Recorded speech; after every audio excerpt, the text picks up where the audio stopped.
Hello students, welcome to my channel courses of zoology. Students, आज के इस topic में हम बात करेंगे structure of a generalize cell. इस टॉपिक के अंदर बेसिकली हम डिस्कस करेंगे कि एक जो जनरल सेल होता है उसका स्ट्रक्चर कैसा होता है और जिस सेल के मुख्तलिफ किस्म के कंपोनेंट होते हैं, जो सेल के मुख्तलिफ किस्म की ऑर्गेनेलिज होती हैं, इनको किस तरीके से स्टडी किया जाता है और सेल के जो मुख्तलिफ किस्म की ऑर्गेनेलिज हैं इनको सेल से बाहर कैसे निकाल के जो है वो स्टडी किया जाता है। Structure of a cell can be studied by both light and electron microscope। जो सेल का स्ट्रक्चर है इसको दोनों तरीकों की मदद से स्टडी किया जा सकता है, लाइट माइक्रोस्कोप की मदद से भी और इलेक्ट्रॉन माइक्रोस्कोप की मदद से भी। लेकिन जो ज़्यादा डिटेल स्टडी है सेल की, सेल के स्ट्रक्चर की, उसके लिए हम इलेक्ट्रॉन माइक्रोस्कोप जो है वो यूज़ करते हैं, जो सेल की बेसिक डिटेल जो है वो हमें देता है।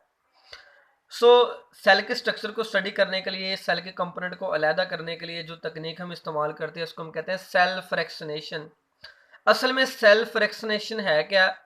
The process of separation of cell component on the basis of their size and molecular weight. एक ऐसा प्रोसेस है सेल फ्रैक्शनेशन जिसके अंदर क्या किया जाता है? Separation of cell component.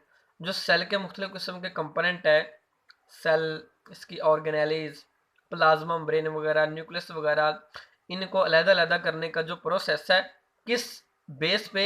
इनके साइज के लिहाज से और मॉलिक्यूलर वेट के लिहाज से। इस तकनीक को हम कहते हैं सेल फ्रैक्शनेशन तकनीक, यानी एक ऐसी तकनीक जिसके अंदर सेल के मुख्तलिफ कंपोनेंट को सेपरेट किया जाता है एक दूसरे से। उस तकनीक को सेल फ्रैक्शनेशन तकनीक कहते हैं। Cell and its component and organelle can easily isolated by the use of cell fractionation technique। इस तकनीक का इस्तेमाल करते हुए हम सेल के जो मुख्तलिफ कंपोनेंट हैं, जो उसकी ऑर्गेनेलिज हैं, इनको आइसोलेट कर सकते हैं, इनको हम सेल से अलग-अलग कर सकते हैं और फिर इनको इलेक्ट्रॉन माइक्रोस्कोप की मदद से इजीली स्टडी कर सकते हैं। अब एक सेल के अंदर जो मुख्तलिफ किस्म की ऑर्गेनेली हैं, इनको सेल में रहते हुए इनको स्टडी करना मुश्किल होता है, तो इनको ज़्यादा बेहतर तरीके से स्टडी करने के लिए हम इन ऑर्गेनेलिज को सेल से बाहर निकालते हैं और बाहर निकाल के फिर उनको इलेक्ट्रॉन माइक्रोस्कोप के नीचे स्टडी करते हैं। So in this procedure cell are first homogenized और डिसरप्टेड। इस तकनीक के लिए सबसे पहले सेल्स को होमोजेनाइज या डिसरप्टेड किया जाता है, यानी पहले स्टेप के अंदर जो बॉडी है, बॉडी से टिश्यूज लिए जाते हैं, सेल को डिसरप्टेड किया जाता है।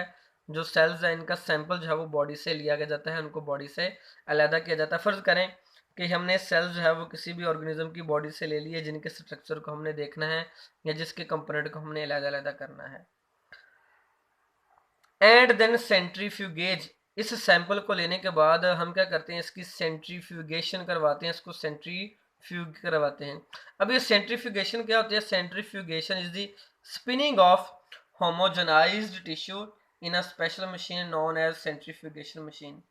सेंट्रीफ्यूगेशन के अंदर क्या किया जाता है? एक स्पेशल मशीन होती है हमारे पास, जिसके अंदर क्या करते हैं? इन सेल्स और टिश्यू को रखते हैं।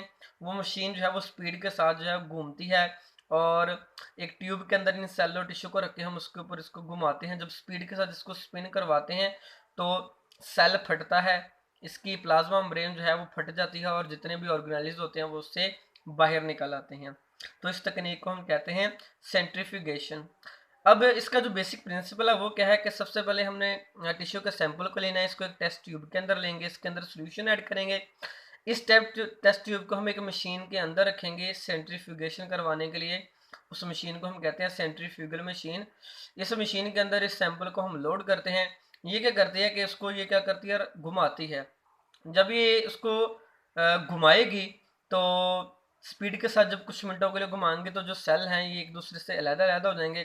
उसके बाद जब मज़ीद इसको जो है इसकी स्पिनिंग करवाई जाएंगी तो ये सेल फटेगा और इसकी ऑर्गेनेलिज अलग-अलग हो जाएंगी। सेल के अंदर जितनी भी ऑर्गेनेली होंगी वो सेल से बाहर निकल आएंगी। अब इन ऑर्गेनेलिज का टेस्ट ट्यूब के अंदर जो सेटल होने का पैटर्न है वो डिपेंड करता है इनकी डेंसिटी के ऊपर। वो वाली ऑर्गेनेलिज जिनकी डेंसिटी हाई होती है वो नीचे सेटल डाउन हो जाती हैं, जिनकी डेंसिटी कम होती है वो उससे ऊपर, जिनकी डेंसिटी कम होती है वो उसके ऊपर, और जिनकी डेंसिटी सबसे लो होती है वो सबसे ऊपर आ जाती है। यानी डेंसिटी इनके साइज और वेट के लिहाज से करते हैं कि जिनका मॉलिक्यूलर वेट, साइज और डेंसिटी ज़्यादा होती है वो बॉटम के ऊपर आ जाएंगी और जिनका साइज और वेट और मॉलिक्यूलर वेट और डेंसिटी कम होती हैं वो ऊपर आ जाएंगे, ठीक है। सो जैसे न्यूक्लियस इसकी डेंसिटी सबसे ज़्यादा होती है तो ये सबसे नीचे बॉटम के ऊपर आ जाती हैं।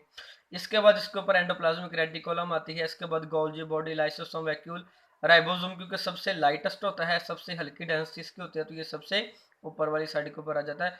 तो इस तरीके से ये ऑर्गेनेलिज जो है ये एक दूसरे से सेपरेट होती हैं और सेपरेशन के बाद ये ऑर्गेनेलिज जो हैं ये टेस्ट ट्यूब के अंदर सेटल डाउन हो जाती हैं। फिर इन ऑर्गेनेलिज को निकाल के हम जो माइक्रोस्कोप की मदद से स्टडी कर लेते हैं। सो सिंपली इस तकनीक को हम कहते हैं सेल फ्रैक्शनेशन तकनीक। अब जैसे कि हमने पहले बात कर ली कि बेसिक प्रिंसिपल जो है सेंट्रीफ्यूगेशन का वो हमारे पास क्या है कि it basically work on the basic principle of centrifugation is density gradient। ये काम करती है डेंसिटी ग्रेडियंट के ऊपर, यानी जैसे पीछे हम बात करके आए हैं कि जिन ऑर्गेनेलिज की डेंसिटी जो है वो ज़्यादा होगी वो टेस्ट ट्यूब के नीचे बैठ जाएंगी, जिनकी डेंसिटी कम होगी वो ऊपर, जिनकी कम होगी वो ऊपर, जिनकी और कम होगी वो सबसे ऊपर। तो इस तरीके से डेंसिटी के लिहाज से हम इनको नीचे से ऊपर जो है वो अरेंज कर लेते हैं। उसके बाद basic component of cell, cell fractionation के बाद हमें पता चलता है कि सेल के तीन बेसिक मेजर कंपोनेंट होते हैं। सबसे पहले इसकी आउटर कवरिंग होती है जिसको प्लाज्मा मेम्ब्रेन कहते हैं।